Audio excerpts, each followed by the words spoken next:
So today's video guys, magluluto tayo ng fried ampalaya and aubergine or eggplant. Ayan guys, oh. Siyempre meron akong konting garlic and then siyempre ang ating century tuna. So let's start cooking guys.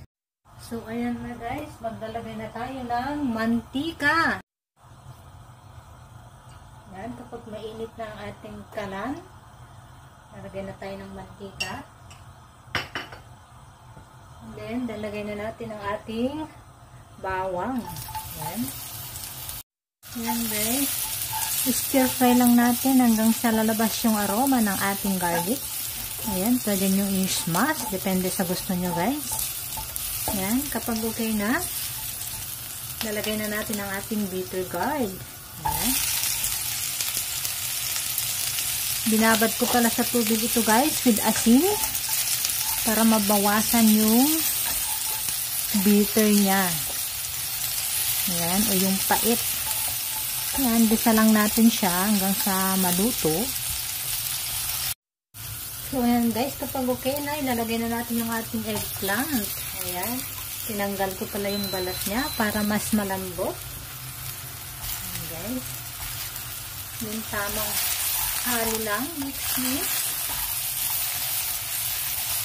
Ayan guys, habang hinahalo natin, kung gusto nyo yung ganitong klase ng video, please comment down below. Pa-subscribe na rin guys and follow para updated kayo sa mga cooking tutorial pa na aking gagawin. So ayan guys, hintayin lang natin siya na mag-isa. Ayan.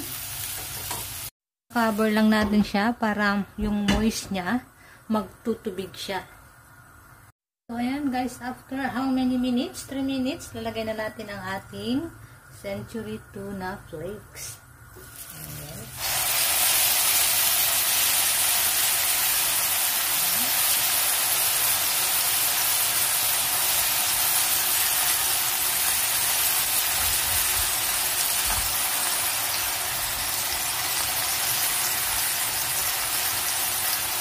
Takpan muna natin para lumambot siya kunti at para yung sahog mapunta dito sa lasa ng ating lulutuin.